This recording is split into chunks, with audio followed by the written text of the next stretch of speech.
Thank you for watching Craig's War Stories, this being our premiere episode. We hope you enjoy the information. Please hit the like and subscribe for future episodes. Today's episode tells us the story of the Nazis after World War II. Listen to the end and find out what happened to the worst of them.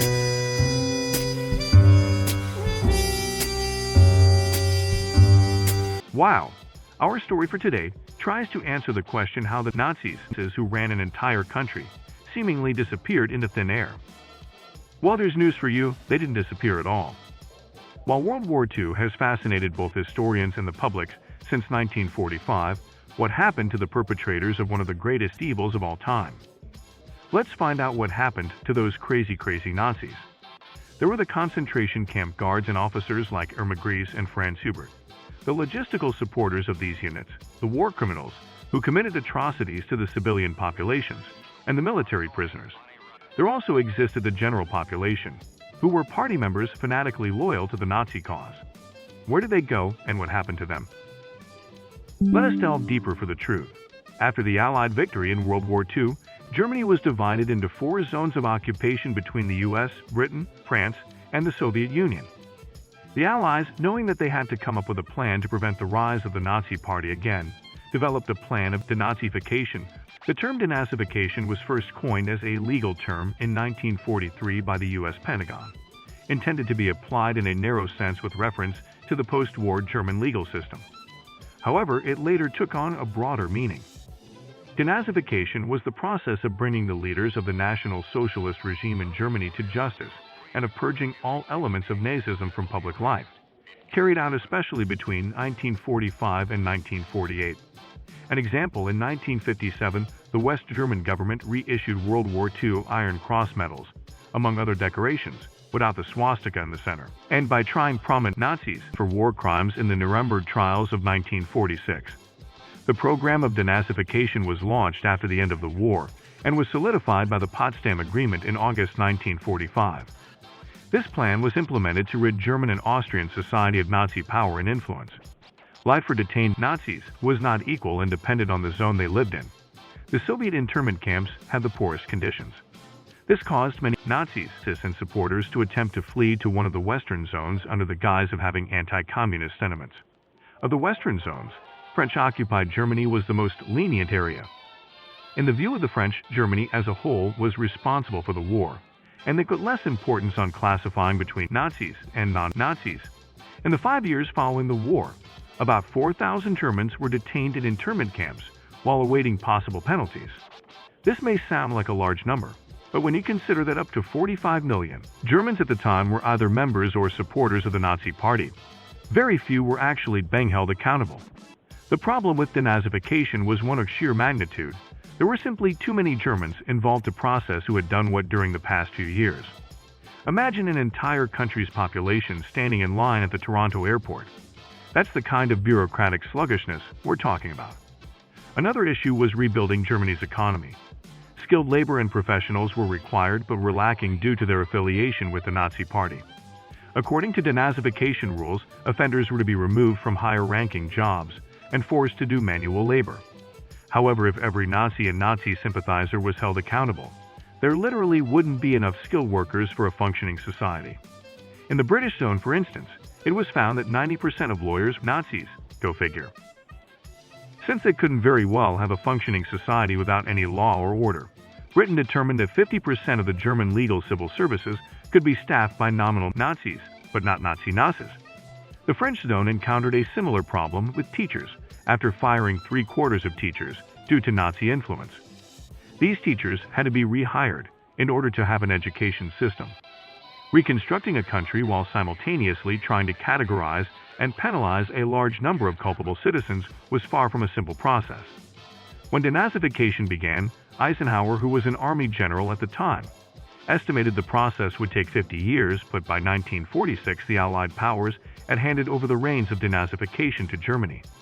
Whoa, what? Yep. Germany was now in charge of enforcing their own punishment. In March 1946, the law for liberation from National Socialism and militarism came into effect, turning over responsibility for denazification to the Germans. Each zone had a minister of denazification.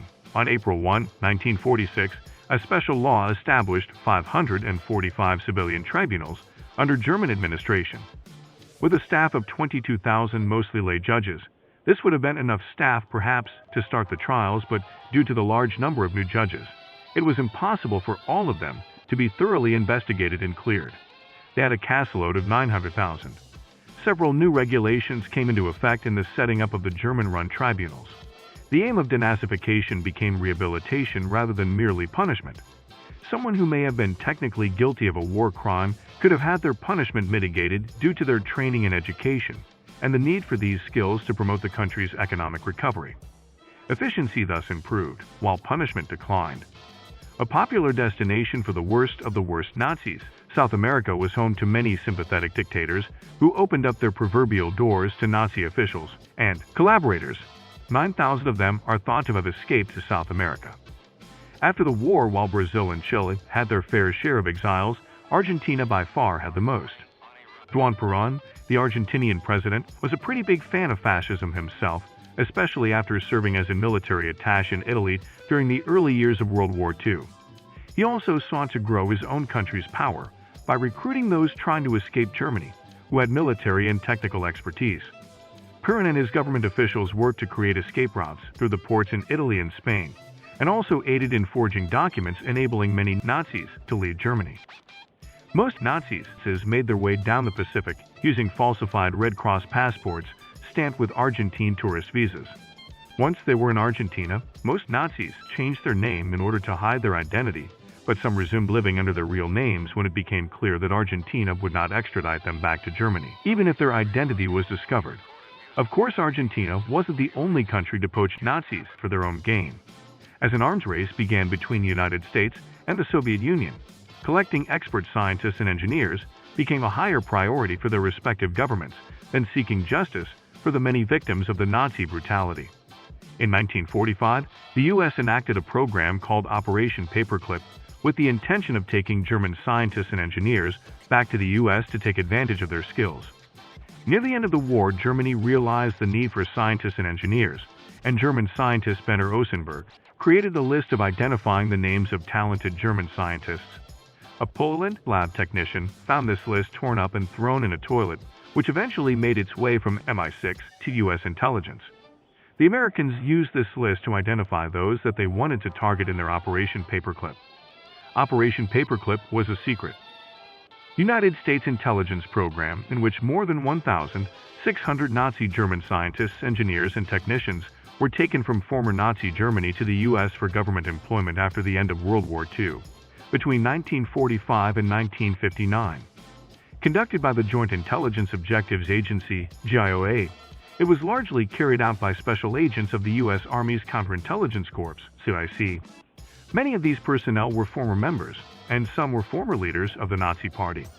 The primary purpose for Operation Paperclip was to give the U.S.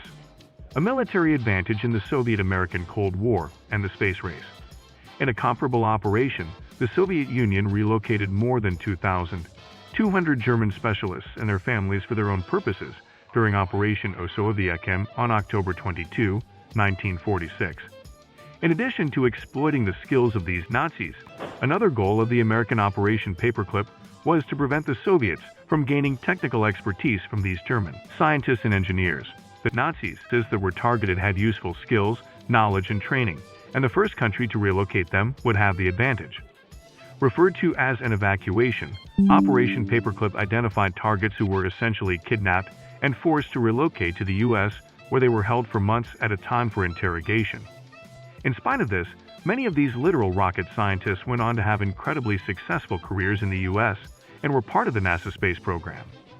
Their participation in war crimes was overlooked when their skills and knowledge could be exploited. Not all Nazi war criminals were relocated or escaped into hiding. The Nuremberg trials began in 1946 to prosecute Nazis for war crimes, crimes against humanity, and wars of aggression. These trials were important for determining international law, specifically when it came to prosecuting war crimes. The trials were also a crucial step in holding some of the most notorious war criminals responsible for the Holocaust. The first and most well-known trial indicted 24 men with outcomes ranging from acquittal to 10 years imprisonment, and in some cases execution. 12 were convicted and sentenced to death. While the trials attempted to seek justice, a large number of perpetrators were never held responsible for their involvement with the Nazi movement, and only 12 convicted war criminals received a death sentence. This pales in comparison to the millions that died during the Holocaust, a direct result of the Nazi regime's horrific actions. Some have criticized the legality of the Nuremberg trials, calling them an example of victor's justice and declaring the outcome judicially invalid. Other criticisms have pointed to a hypocrisy of Allied nations prosecuting crimes against humanity after committing their own various wartime actions. After a few months, the Allied powers gave up their denazification efforts and Germany was tasked with the challenge. Although Germany was still occupied by Allied countries, Germany adopted a looser set of rules when it came to identifying and punishing Nazis. Anyone accused that was born after 1919 was considered brainwashed and exempt from any punishment. Of the public officials that the U.S. had removed from office in Germany, 75% were reinstated. Furthermore, in order to avoid lengthy and arduous trials, 90% of Nazis were classified as lesser offenders. By 1948, the Cold War had become a greater concern for the U.S., and any remaining cases were dealt with in proceedings that were legally sketchy at best. By 1951, the process was finished with little justice for the millions that suffered. Denazification ended, and the emphasis then shifted toward paying reparations to victims and their families from pardons and amnesties enacted by the German government. Nearly 800,000 Nazis and supporters were free of any punishment or penalty, so was Germany denazification successful? At the time, 77% of the German Ministry of Justice officials were former Nazis. Post-war, some of the most notorious Nazis managed to go into hiding and later escaped Germany, while others lived their entire lives without being held accountable for mass murder.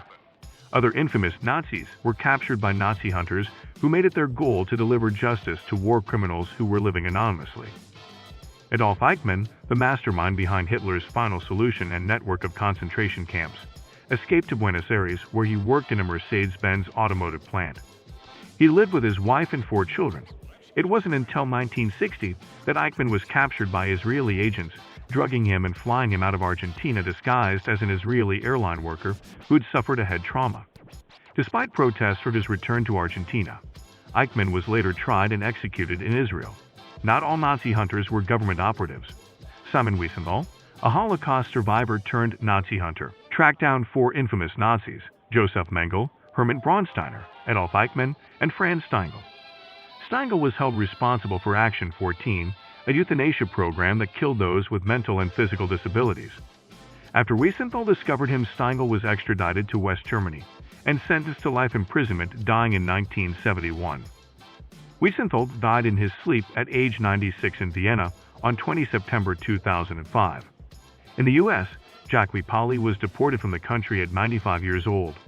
A historian at the U.S. Holocaust Memorial Museum discovered that Pauli had served as a guard at a forced labor camp during the war rather than working on his father's farm, as he claimed in 1949. It's an unfortunate truth that not all Nazis were held accountable for their crimes. Nazi hunting is no longer practiced, as most people alive during World War II have since passed away. One has to wonder, though, how many Nazi war criminals were finally found by a Nazi hunter and held accountable for their horrific crimes. Sometimes justice takes time. That's all for this episode of Craig's Stories of War. If you learned something new, please like this podcast and subscribe for more interesting war stories. Let us know in the comments what you'd like us to cover next time if you feel up to supporting our channel. Please go to our Patreon page, listed in the episode description. Here you can enroll in the corporal, sergeant, and chief warrant officer level of support. Thanks again. You have been listening to Craig's Stories of War podcast.